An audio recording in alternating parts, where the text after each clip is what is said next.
بسم الله الرحمن الرحيم وإذ قتلتم نفسا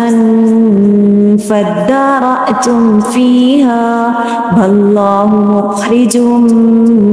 ما كنتم تكتمون فقلنا اضربوا ببعضها كذلك يحيي الله الموتى ويريكم آياته لعلكم تعقلون ثم قست قلوبكم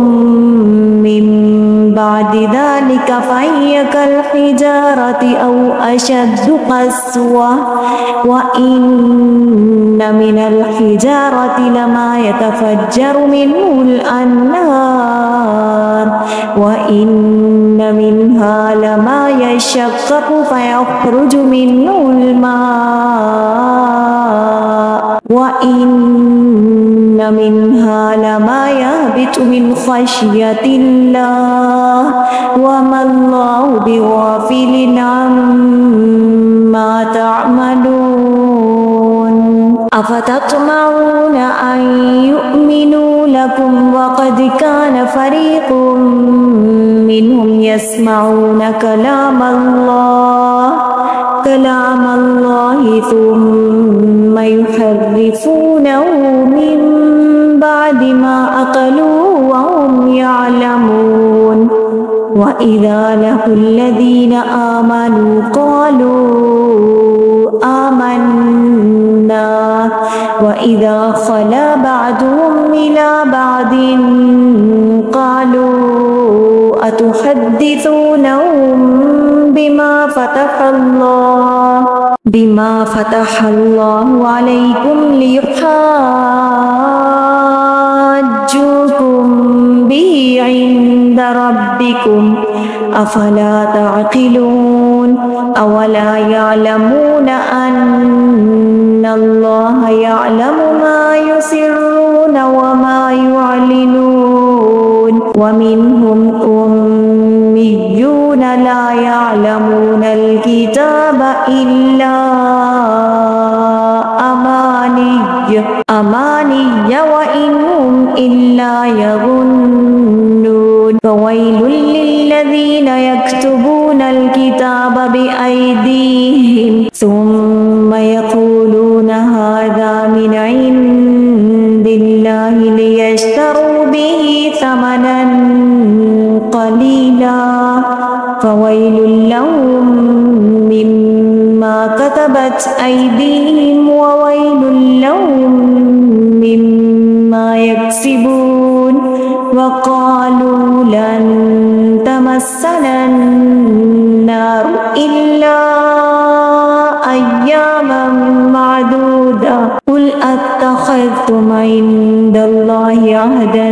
فلن يخلف الله عهده أم تقولون على الله ما لا تعلمون بلى من كسب سيئة وأحاطت به خطيئته فأولئك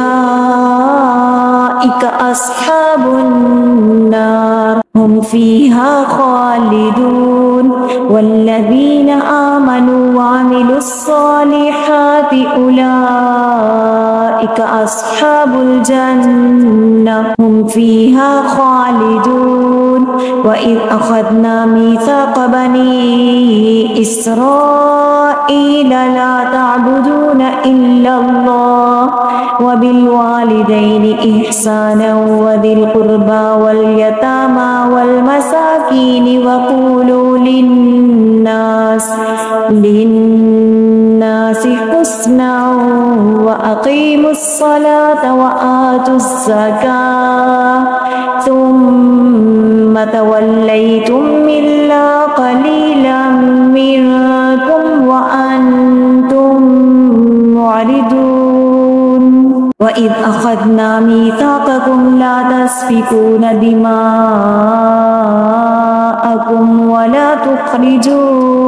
ولا تخرجون أنفسكم من دياركم ثم أقررتم وأنتم وأنتم تشهدون ثم أنتم هؤلاء تقتلون أنفسكم وتخرجون فريقا منكم من ديارهم تظاهرون عليهم بالإثم والعدوان وإن يأتوكم أسارى تفادوهم وهو محرم عليكم إخراجهم أفتؤمنون ببعض الكتاب وتكفرون ببعض فما جزاء من يفعل ذلك منكم إلا خزي في الحياة الدنيا ويوم القيامة يردون إلى أشد العذاب وما الله بغافل عما تعملون أولئك الذين اشتروا الحياة الدنيا بالآخرة فلا يخفف عنهم العذاب ولا هم ينصرون.